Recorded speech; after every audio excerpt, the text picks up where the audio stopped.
Ketua Umum DPP Lembaga Tatar Sunda yang juga Direktur Eksekutif Puskominfo Indonesia Diansyah Putra Gumai, kunjungi korban banjir yang merendam kampung Seupang Desa Pajagan Sajira Lebak Banten sekaligus berikan bantuan untuk para pengungsi yang terjadi awal tahun 2020. Pada hari Sabtu kemarin, datang bersama tim media yang dipimpinnya langsung meninjau lokasi yang kena musibah. Dalam kesempatan tersebut saat di lokasi, Betul, betul. Ya, tinggal tersisa puing-puing. Jadi masyarakat sini memang butuh bantuan. Semoga kedepannya banyak donatur, banyak pejabat-pejabat yang datang langsung ke tempat ini. Oke, amin, amin. Ya, meninjau langsung gitu. Kami dari Lembaga Tatar Sunda, Gemantara, dan media-media Puskominfo yang dibawanya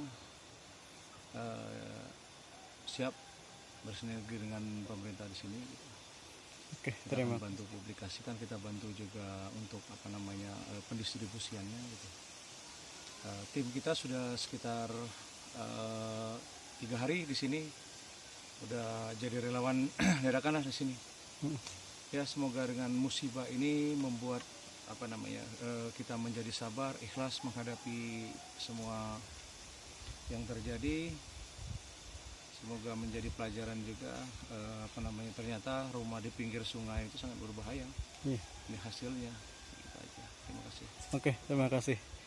Inilah akibat banjir bandang ya. Nah, sungainya sebetulnya lumayan jauh tuh, ada di ujung sana. Tapi karena emang ya musibah yang tidak bisa kita tentukan gitu ya kedatangannya. Nah, ini rumah-rumahnya tuh sangat memprihatinkan, hancur ya.